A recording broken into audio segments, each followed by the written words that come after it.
Hi good morning everyone, this is Shriram Sharma your biology teacher. आज का topic है gametogenesis.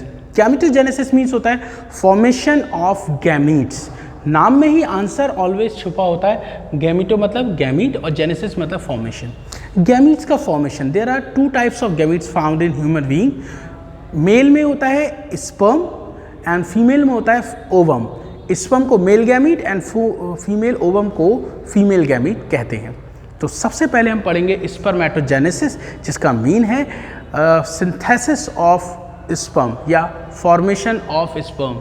Formation of sperm is known as spermatogenesis which takes place in testis. Testis में भी कहाँ अगर आपसे पूछे तो आप बताओगे इन सेमिनिफेरस ट्यूब्यूल। टेस्टिस में सेमिनिफेरस ट्यूब्यूल है, उसके अंदर स्पर्मेटोजेनेसिस होती है जिससे स्पर्म का फॉर्मेशन होता है। देन आफ्टर आपसे पूछा जाएगा ये कब स्टार्ट होता है, तो आप बताओगे at the age of puberty. Puberty age पर स्पर्म का फॉर्मेशन होता है। ठीक है, अब हम इसके बारे में आगे बढ़ेंगे। स्ट्रक्चर देखिए, कुछ इस तरह का पूरा फ्लो चार्ट है, इसको समझिए। टेस्टिस में होता है सेमिनिफेरस ट्यूब्यूल, और मैंने आपको पढ़ाया था सेमिनिफेरस ट्यूब्यूल में दो टाइप की सेल्स होती है, जर्म सेल जिसका नाम होता है स्पर्मेटोगोनिया, सर्टोली सेल जिसको सस्टेंटाकुलर भी सेल कहते हैं, यही बताया था। तो देखिए गैमेटोजेनेसिस में हम स्पर्मेटोजेनेसिस पढ़ रहे हैं। टेस्टिस में सेमिनिफेरस ट्यूब्यूल हैं, उसकी एक सेल है जर्म सेल जिसको स्पर्मेटोगोनिया कह रहे हैं। तो पूरी की पूरी स्पर्मेटोजेनेसिस 3 स्टेप में कंप्लीट होगी। फर्स्ट स्टेप में स्पर्मेटोगोनिया यानी जर्म सेल मल्टीप्लाई करेंगी, इसको बोलते हैं मल्टीप्लिकेशन फेज। मल्टीप्लाई करके अपना नंबर इंक्रीज करेंगे, 1 से 2, 2 से 4, इस तरह से नंबर ऑफ सेल इंक्रीज हो जाएंगे। बात समझ में नहीं आई, फिर से सुनिए। टेस्टिस के अंदर सेमिनिफेरस ट्यूब्यूल, उसके अंदर जर्म सेल जिनको स्पर्मेटोगोनिया कहते हैं। ये जो स्पर्मेटोगोनिया यानी जर्म सेल हैं, ये माइटोसिस एक डिवीज़न होता है। डिवीज़न दो टाइप के, माइटोसिस मियोसिस, फिलहाल यहाँ पढ़ेंगे। माइटोसिस होगी और नंबर ऑफ सेल इंक्रीज कर जाएंगे। इस फेज़ का नाम होता है मल्टीप्लिकेशन फेज। ठीक है, फिर यही ग्रो करके बनाएंगी प्राइमरी स्पर्मेटोसाइट। ये जो स्पर्मेटोगोनिया है ये ग्रो करके बनाएंगी प्राइमरी स्पर्मेटोसाइट, इसको बोलते हैं ग्रोथ फेज। ठीक है, तो मल्टीप्लिकेशन फेज में क्या हुआ, इनने अपने नंबर को इंक्रीज करा, मल्टीप्लाई करा। ग्रोथ फेज में इन्होंने ग्रो करके अपना स्ट्रक्चर बदल लिया, उसका नाम रख दिया प्राइमरी स्पर्मेटोसाइट। क्या हो गया, प्राइमरी स्पर्मेटोसाइट। अब प्राइमरी स्पर्मेटोसाइट डिवाइड होगी और बनेगी 2 सेल, नाम होगा सेकेंडरी स्पर्मेटोसाइट। और हर एक सेकेंडरी स्पर्मेटोसाइट डिवाइड होकर बनाएगी 2-2 सेल, 2 ये बनाएगी और 2 ये बनाएगी। ठीक है, इनका नाम होगा स्पर्मेटेड। तो प्राइमरी स्पर्मेटोसाइट से क्या बनेगा, सेकेंडरी स्पर्मेटोसाइट। सेकेंडरी स्पर्मेटोसाइट से क्या बनेगा, स्पर्मेटेड। और स्पर्मेटेड अभी राउंडेड स्ट्रक्चर है, फिर ये अपने आप को ट्रांसफॉर्म कर लेंगे। इसमें कोई डिवीज़न नहीं होगा, ये बस अपने आप को ट्रांसफॉर्म करेंगे एक टेल वाले स्ट्रक्चर में, और उस टेल्ड स्ट्रक्चर का नाम होता है स्पर्म या स्पर्मेटोजोआ। क्या समझ में आया? सबसे पहले हमारे पास स्पर्मेटोगोनिया थे, फिर हमारे बना प्राइमरी स्पर्मेटोसाइट, उससे बना सेकेंडरी स्पर्मेटोसाइट, फिर बना spermatid. And then after spermatid transform करते हैं अपने शेप को, वो राउंडेड से टेल स्ट्रक्चर में कन्वर्ट हो जाते हैं और उसका नाम होता है स्पर्म और स्पर्मेटोजोआ। यही हमारा उद्देश्य था कि हम फाइनली क्या बना लें, स्पर्म। तो स्पर्मेटोगोनिया से स्पर्म का फॉर्मेशन कहलाता है spermatogenesis.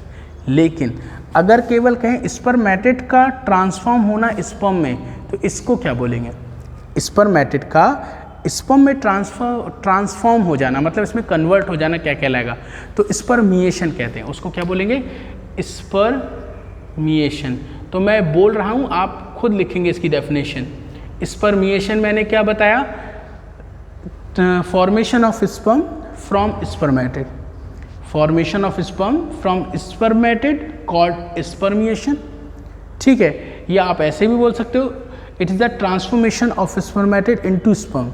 It is the transformation of spermatid into sperm is called spermiation. ये बात भी समझ में आ गई। अगली बात इंपॉर्टेंट है। प्राइमरी स्पर्मेटोसाइट से जब सेकेंडरी स्पर्मेटोसाइट बनती है, तो वो जिस डिवीज़न से बनती है वो है मियोसिस का पहला स्टेप, मियोसिस फर्स्ट। फिर जब सेकेंडरी से स्पर्मेटेड बनता है तो वो कौन सी डिवीज़न से बनता है, मियोसिस का सेकंड स्टेप है, मियोसिस सेकंड। आप ऐसे समझो, जो मियोसिस होता है इसके 2 स्टेप होते हैं, मियोसिस फर्स्ट और मियोसिस सेकंड। मियोसिस एक ही है लेकिन स्टेप 2 हैं। तो मियोसिस फर्स्ट कहाँ होती है? प्राइमरी स्पर्मेटोसाइट में। और क्या बनाती है? Secondary spermatocyte. और इससे जब मियोसिस सेकेंड कहाँ होती है? इससे सेकेंडरी स्पर्मेटोसाइट में होती है, इससे क्या बनते हैं? स्पर्मेटिड। अब इंपॉर्टेंट बात, जब कभी भी माइटोसिस होगी तो क्रोमोसोम का नंबर हमेशा सेम रहेगा, कोई चेंज नहीं आएगा। अगर इसमें 2n है तो बनने वाली सेल में भी सब में 2n होंगे। तो देखो यहाँ पर 2n थे तो यहाँ पर भी 2n है।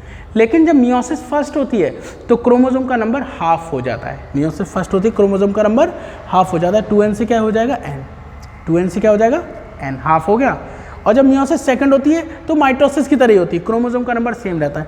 n है तो आगे n ही रहेगा, चेंज नहीं होगा। तो आप याद रखो, प्राइमरी स्पर्मेटोसाइट में मियोसिस फर्स्ट होती है जिससे क्रोमोसोम का नंबर हाफ हो जाता है, मतलब रह जाता है n। और मियोसिस सेकंड कहाँ होती है? तो आप बताओगे प्राइमरी सेकेंडरी स्पर्मेटोसाइट में होती है, और उससे क्या बनता है?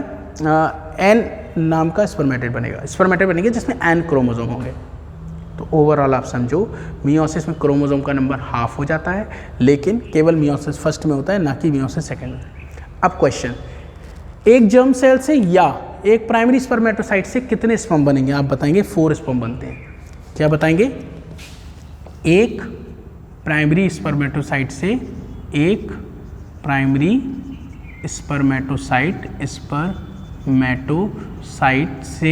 कितने स्पर्म बनते हैं? तो आप बताओगे इससे बनते हैं 4 स्पर्म।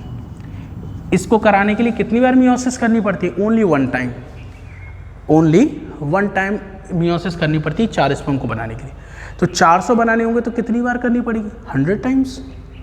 भाई 4 बनाने के लिए एक बार मियोसिस, 400 बनाने के लिए कितनी बार करनी होगी? 100 टाइम्स मियोसिस करनी पड़ेगी। तो ये हो गया हमारा स्पर्मेटोजेनेसिस। आई होप आपको समझ में आया होगा। इससे रिलेटेड कोई भी डाउट हो तो आप पूछ सकते हो। इसके आगे हम पढ़ेंगे oogenesis।